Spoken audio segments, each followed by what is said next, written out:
wabarakatuh. Perkenalkan, nama saya Indah Ardina, NPM 2021020240. Baik, di sini saya akan memenuhi mata kuliah untuk UAS, Akhlak dan Tasawuf. Dosen pengampu Bapak Muhammad Irspan SI MHI. Saya akan mempresentasikan makalah yang berjudul Sejarah Pertumbuhan dan Perkembangan Tasawuf. Menjelaskan pertumbuhan dan perkembangan tasawuf. Yang pertama, pertumbuhan tasawuf. Kelahiran tasawuf atau sufisme sebagai sebuah ilmu diketahui memiliki banyak versi. Mengenai kemunculan tasawuf sendiri terdapat dua anggapan, yakni ada yang menganggap bahwa lahirnya ilmu tasawuf disebabkan adanya pengaruh dari ajaran luar Islam. Tetapi ada pula yang menganggap lahirnya tasawuf itu bersamaan dengan lahirnya agama Islam. Masing-masing menganggap tersebut akan diluaskan di bawah ini. Yang pertama, ajaran non-Islam. Diketahui lahirnya ajaran tasawuf itu karena adanya pengaruh dari ajaran-ajaran di luar Islam. Antara lain, pengaruh Kristen, yakni adanya tulisan-tulisan tentang rahib-rahib yang hidup menjauh dunia dan masing-masing di padang pasir Arabia atau menempati biara-biara. B. Pengaruh ajaran Hindu dan Buddha. Ajaran Hindu banyak mendorong umatnya untuk meninggalkan kehidupan dunia untuk lebih mendekatkan diri dengan Tuhannya, untuk mencapai Atman dan Brahman. Yang kedua, ajaran Buddha tentang nirwana. Untuk mencapainya, seorang Buddha diwajibkan meninggalkan kehidupan duniawi dan masuki kontemplasi. C. Pengaruh filsafat mistik Maithagoras. Ini kesenangan ruh yang sebenarnya berada dalam samawi. Untuk memperolehnya, manusia harus membersihkan ruh dengan meninggalkan kehidupan material. Dalam tasawuf dikenal dengan zuhud. D. Pengaruh filsafat emanasi Plotinus. Dalam konsep emanasi dijelaskan bahwa zat Tuhan yang Maha Esa lah yang memancar di dalam wujud ini. Ruh berasal dari Tuhan akan kembali pada Tuhannya. Dalam tasawuf dikenal dengan wahdatul wujud. D. Lahirnya tasawuf bersamaan dengan lahirnya agama Islam. Anggapan yang kedua adalah bahwa tasawuf atau sufisme dilahir dari agama Islam sendiri. Hal ini bisa dilihat dari ayat Al-Quran maupun hadis tentang ajaran tasawuf. Misalnya surat Al-Baqarah ayat 115 yang artinya, dan kepunyaan Allah lah timur dan barat, maka kemampuan kamu menghadap situlah wajah Allah. Sesungguhnya Allah maha luas rahmatnya, lagi maha mengetahui. Surat Al-Baqarah 115. Dalam ayat lain Allah juga menerangkan, telah kami ciptakan manusia dan kami mengetahui apa yang dibisikkannya. Kami lebih dekat kepada manusia ketimbang pembuluh darah yang ada pada di lehernya. Surat Naab 16. Selain itu, dalam hadis yang diriwayatkan Imam Bukhari juga diketahui hal serupa yang artinya, jika seorang hamba mendekatiku sejengkal, aku akan mendekatnya sehasta.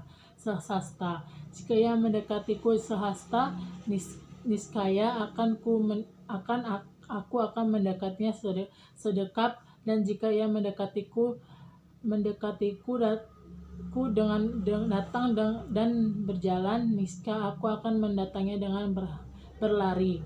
Selain dalil di atas, masih banyak lagi ayat Al-Quran maupun hadis yang diwajibkan dasar tasawuf oleh para sufi. Oleh karena itu, terlepas dari adanya pengaruh dari luar atau tidak, Islam sendiri mengajarkan sufisme itu berarti lahirnya tasawuf bersamaan dengan lahirnya Islam sendiri. B. Masa perkembangan tasawuf. Hidup kerohanian yang dalam Islam sering disebut dengan sufisme ini nampak melekat pada diri sebagai umat Islam di seluruh dunia.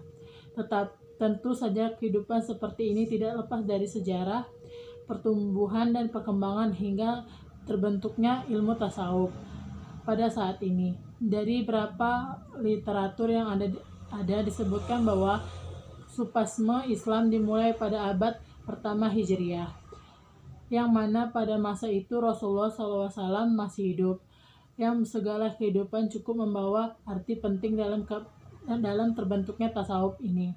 Perjalanan tasawuf ini pun kemudian dilanjutkan pada masa-masa selanjutnya hingga abad 7 Hijriah.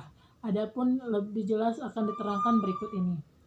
Yang pertama, tasawuf pada abad pertama dan kedua Hijriah, masa Rasulullah SAW, para sahabat dan tabi'in. Tasawuf masa Rasulullah SAW. Pada masa ini banyak diketahui contoh-contoh kehidupan sufi yang terdapat pada diri Rasulullah. Dalam kehidupan beliau sehari-hari yang penuh dengan kehidupan yang sangat sederhana dan penuh dengan penderitaan. Jika beliau menghabiskan waktunya untuk beribadah kepada Allah Subhanahu wa taala sebelum diangkat sebagai rasul, beliau sering melakukan salawat di Gua Hira atau Bukit Nur untuk mendapat petunjuk dari Tuhan. Didapati beliau melakukan salawat berulang-ulang kali dengan bekal hanya beberapa potong roti kering dengan air minum serta buah-buahan yang hal ini menggambarkan makanan yang sangat sederhana bagi seorang sufi. Di tempat itu beliau mengasingkan diri uzalah dan membiasakan diri inafad dari masyarakat Quraisy yang sudah rusak dan menyimpan dari ajaran Tuhan. Beliau ingin mencari kehidupan yang berbeda dengan kehidupan orang-orang Quraisy tersebut menuju untuk kehidupan yang membawa kepada kesempurnaan dan kebahagiaan dunia akhirat. Maka dari itu beliau hendak bertemu liqa dengan Allah dan ingin meminta petunjuknya. Setelah beliau mendapatkan petunjuk melalui malaikat Jibril, maka mulailah beliau mengajak manusia agar berusaha menyempurnakan kehidupannya dan harus memiliki pribadian yang baik dan akhlak yang luhur dan demi mencapai kebahagiaan dunia dan akhirat tersebut dengan sataut radani. B. Tasawuf masa para sahabat ruh. Begitu halnya dengan para sahabat. Mereka para sahabat besar juga mencontoh kehidupan Rasulullah SAW pada era kepemimpinan Rasulullah Rasyidin. Semua kehidupan mereka penuh dengan kesederhanaan dan fokus pemerintah mereka hanya tuju pada Allah dan berbakti kepada masyarakat. Para Khulafaur Rasyidin yang dimaksud ada antara lain Abu Bakar, Umar bin Khattab, Utsman bin Affan, dan Ali bin Abi Thalib. Masing-masing tasawuf yang dimiliki para sahabat Khulafaur Rasyidin akan dijelaskan secara singkat. Abu Bakar adalah seorang saudagar yang kaya raya di Mekah. Namun ia rela meninggalkan semua harta bendanya demi mengikuti dakwah Rasulullah SAW. Abu Bakar juga memiliki akhlak yang tinggi dan selalu hidup salah dan takwa. Pada masa kehidupannya hanya memakai pakaian sehelai kain saja. Bahkan segala harta bendanya dikorbankan demi kepentingan agama dan negara. Disebut dalam sebuah riwayat pada saat Rasulullah SAW masih hidup, yang ketika itu akan menghadapi perang Tabuk, beliau bertanya kepada para sahabat, siapkah yang bersiap untuk memberikan harta benda di jalan Allah? Abu Bakar kemudian menjawab bahwa dirinya akan menyerahkan seluruh harta kekayaannya. Kemudian setelah Rasulullah SAW bertanya kepada Abu Bakar terkait sesuatu yang akan ditinggalkan untuk dirinya dan keluarganya, Abu Bakar menjawab bahwa cukup bagi yang meninggalkan Allah dan Rasulnya. Umar bin Khattab adalah sahabat Rasulullah SAW yang memiliki jiwa yang murni dan akhlak yang tinggi. Ada riwayat yang memisahkan kehidupan Supaisma Umar yang semuanya ketika ia menjabat sebagai khalifah yang pertama ketika Umar naik ke atas mimbar untuk menyampaikan pidato, sedangkan pakaian yang dipakai bertambal-tambal. Yang kedua, ketika Abdullah masih kecil bermain-main dengan temannya. Semua temannya tersebut mengejek karena pakaian yang dipakainya penuh dengan tambalan. Hal ini disampaikan kepada ayahnya. Umar bin Khattab yang pada saat itu menjabat sebagai kepala negara, ayah pun sedih karena tidak memiliki cukup uang untuk membelikan baju untuk anaknya. Maka ditulis surat kepada pegawai Baitul Mal untuk meminjamkan uang sebagai ganti pemotong gaji bulan depan. Setelah menerima surat tersebut, kemudian pegawai tersebut bertanya kepada Umar apakah yakin bahwa Umar sampai bulan depan. Mendengar hal tersebut, Umar akhirnya terseduh sambil mengeluarkan air mata dan akhirnya tidak jadi meminjam uang Baitul Mal. Dan masih banyak lagi cerita yang mengisahkan kehidupan Umar yang sangat subtik tersebut. Utsman bin Affan adalah sosok orang yang diberi oleh Allah kelengkapan rezeki. Meski begitu, ia tidak perlu terpengaruh dengan kekayaan. Ia juga selalu memegang Al-Quran pada tangannya. Menjelang malam hari, ia hanya belajar Al-Quran sampai jauh malam. Bahkan ketika disuruh oleh pemberontak, ia berada dalam membaca Al-Quran. Sifat supisme yang dimiliki Utsman yang lain ialah ketika terjadi kemarau panjang pada masa Khalifah Abu Bakar, banyak penduduk Madinah yang menderita kelaparan karena stok makanan telah menipis. Abu Bakar hanya menyuruh sabar dan menunggu pertolongan dari Allah. Tidak lama setelah itu, ada kira-kira 1.000 ekor unta milik Utsman bin Affan datang dari Syaman dengan membawa bahan makanan dan minyak. Setelah itu, unta-unta tersebut berhenti dan di depan rumah Utsman. Banyak pedagang yang ingin membeli barang-barang dagangan tersebut dan berbagai macam tawaran.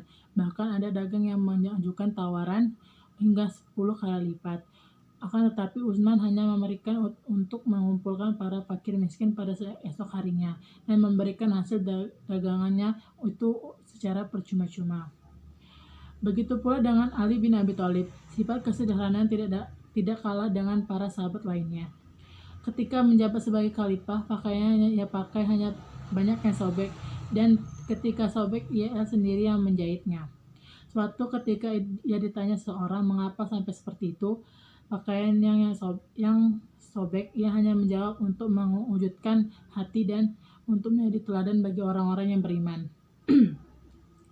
Ada lagi sahabat yang dikenal zuhud selain para sahabat Hasan Basri.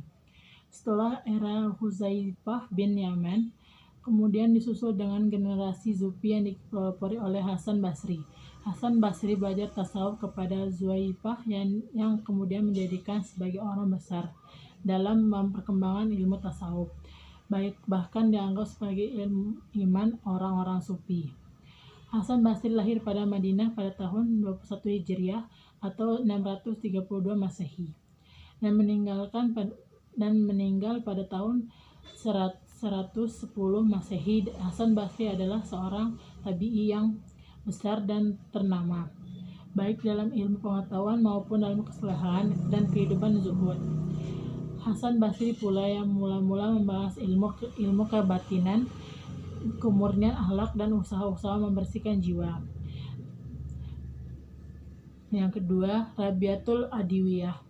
Seorang Zuhfi wanita yang besar pada masa ini juga ialah bernama Rabiah binti Ismail al-Adawiyah yang dikenal dengan nama Radiatul Nawiyah. Menurut Ibnu Hiklah, Rabiatul Adawiyah wafat sekitar tahun 135 Hijriah atau 796 Masehi. Ia dikenal sebagai seorang yang hidup saleh dan takwa. Sepanjang hari ia menegakkan ibadah seperti salat dan puasa, yang memiliki murid yang terdiri dari kaum wanita. Secara garis besar, konsep tasawuf Rabiatul Adawiyah dikenal dengan ajaran cinta, mahabbah atau hubudulillah.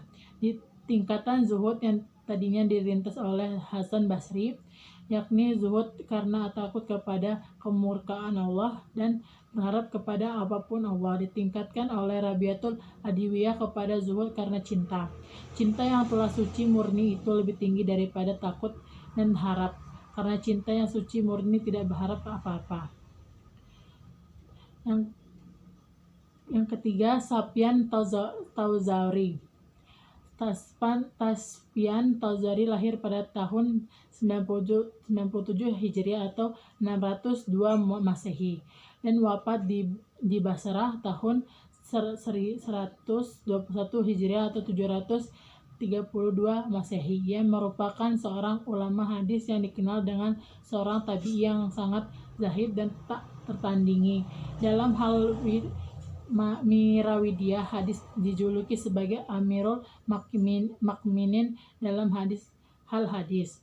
Sifat beliau yang sangat kuat, ia tidak mau mendekati raja-raja. Ia juga pada zaman Khalifah Al-Masyhur setelah menerima ilmu dari gurunya Hasan Basri, ia pun menggambarkan dari sebuah kota ke kota lainnya untuk menegarkan instalasi agama kepada murid-muridnya. Sufyan Tsauri pernah mengungkapkan perihal Kusipya, bahkan jangan kau rusak agamamu dengan kemewahan dan kemegahan yang berlimpah ruah, karena hal itu akan menyebabkan umat Islam tenggelam dalam keduniawi dan tidak dapat lagi dibedakan mana yang halal dan mana yang haram. Ia juga merasa tidak ada faedahnya berbicara kepada orang-orang yang bermulut manis kepada ulama. Tetapi rakyat kian lama kian sengsara. Yang kedua, tasawuf pada abad ketiga dan keempat Hijriah. Yang pertama, ciri-ciri perkembangan tasawuf pada abad ketiga dan keempat Hijriah. Tasawuf pada abad ketiga dan keempat Hijriah sudah mempunyai corak yang berbeda dengan tasawuf pada abad sebelumnya. Pada abad ini, tasawuf sudah bercorak kepeedaan ekstasi yang menjuruskan kepada persatuan hamba dengan Tuhannya. Orang sudah ramai membahas tentang lenyap dalam kecintaan, kekal dengan Tuhan, menyaksikan Tuhan, pertemuan dengannya, dan menjadi suatu dengannya. Lebih jauh, Abu Al-Wafat menegaskan bahwa tasawuf pada abad ini lebih mengarah kepada diri fisikal moral, dan perhatian diarahkan kepada moral dan tingkah laku. Sebab pada masa ini ilmu tasawuf dibagi menjadi 3, yaitu ilmu jiwa, ilmu akhlak, dan ilmu metafisika. Ditambah pula bahwa demikian pesatnya perkembangan tasawuf abad ketiga dan abad keempat Hijriah ini, sehingga seolah-olah sudah berupa mudzahab, bahkan sebagai agama diberikan sendiri. Pada abad ini pula terdapat 2 aliran, yaitu tasawuf. Perkembangan tasawuf hidup di kerohanian dalam Islam sering disebut dengan Jismani, ditampakkan malaikat pada diri sebagai umat Islam di seluruh dunia. Tentu sejak kehidupan seperti ini tidak lepas dari sejarah pertumbuhan dan perkembangan hingga terbentuklah ilmu tasawuf. Hidup kerohanian dalam Islam sering disebut dengan sufisme. Ini nampak melekat pada diri sebagai kerohanian dalam Islam sering disebut dengan pisme. Ini nampak melekat pada diri sebagai umat Islam di seluruh dunia. Tentu saja kehidupan seperti ini tidak lepas dari sejarah pertumbuhan dan perkembangan hingga dibentuklah ilmu tasawuf pada saat ini. Daripada literatur yang ada disebutkan bahwa sufisme Islam dimulai pada abad pertama Hijriah, yang mana pada masa itu Rasulullah SAW masih hidup, yang segala kehidupan cukup membawa arti penting dalam kebentukan tasawuf ini. Dipenjelaskan tasawuf ini pun kemudian dilanjutkan pada masa-masa selanjutnya hingga abad ke-7 Hijriah. Ada pula ayat Al-Quran yang menjelaskan tentang tasawuf, yaitu Quran surat Ar-Rahid ayat 28, yaitu Allazina amanatu wa tanta'ina akulluhum bizikrillah ala bizikrillahi atatum inul qulub, yang artinya yaitu orang-orang yang beriman dan hati mereka menjamin tentram dengan mengingat Allah. Ingatlah, hanya dengan mengingat Allah lah hati menjadi tentram. Baik, sekian dari saya.